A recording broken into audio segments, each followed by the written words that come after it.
ഒരു സ്വപ്നം കൊണ്ട് ഒരു നിയമം നടപ്പാക്കാൻ പാടില്ല എന്നാണ്. അതുകൊണ്ട് ആരെങ്കിലും സ്വപ്നം കണ്ടു ഇന്നയാളെ പോയി അടിക്കണം, തല്ലണം, ചെയ്യാൻ പാടില്ല, ഒരിക്കലും ചെയ്യരുത്. ഉപദ്രവിക്കണമെന്ന് സ്വപ്നം കണ്ടു, ഉപദ്രവിക്കാൻ പാടില്ല.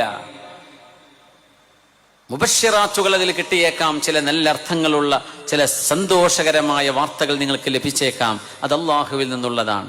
നിങ്ങളെ സങ്കടപ്പെടുത്തുന്ന ദുഃഖങ്ങളുള്ള വാർത്തകൾ സ്വപ്നങ്ങളിൽ കണ്ടേക്കാം, അത് പിശാചിൽ നിന്നാണ്. അത് ആരോടും പറയരുത്, ആരോടും പറയരുത്. അഊദു ബില്ലാഹി മിനശ് ശൈത്വാനിർ റജീം എന്ന് പറയുകയും ഇടതുഭാഗത്തേക്ക് ഉമിനീരില്ലാതെ 3 തവണ തുപ്പുകയും ചെയ്ത് 2 റക്അത്ത് നിസ്കരിക്കണമെന്ന് ചില റിവായത്തുകളിലുണ്ട്.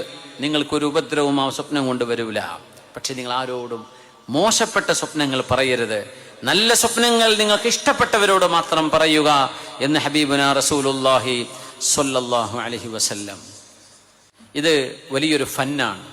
എല്ലാവർക്കും ഇത് പറയാൻ കഴിയില്ല കേട്ടോ. സ്വപ്നം കണ്ട മദ്രസ ഉസ്താദിനോട് ചോദിക്കുക, വേള വരുന്ന ഉസ്താദിനോട് ചോദിക്കുക, ഖാദിയോട് ചോദിക്കുക, അങ്ങനെയൊന്നും ഇതിനില്ല. ചില ആളുകൾക്ക് അല്ലാഹു ചില കഴിവ് കൊടുക്കും, അവർക്ക് പറ്റും, അല്ലാത്തവർക്ക് പറ്റൂല. എത്ര വലിയ ആലിമാണെങ്കിലും സ്വപ്ന ദർശനം വ്യാഖ്യാനിക്കാൻ കഴിയില്ല. ഇന്ന് ഒരുപാട് കിതാബുകളുണ്ട്. അല്ലാമ ഇബ്നു സിരീൻ തങ്ങളുടെ കിതാബുണ്ട്, അല്ലാമ നാബുലുസിയുടെ കിതാബുണ്ട്. അതിൽ ചിലതൊക്കെ അവരുടെ പേരിൽ അവർ പറയാത്തതും എഴുതാത്തതൊക്കെ പറയുന്നവരൊക്കെ ഉണ്ട്. അപ്പൊ ഇതിൽ സത്യസന്ധമായ അവരുടെ റിവായത്തുകൾ ഏതാണ് എന്ന് പഠിക്കണം.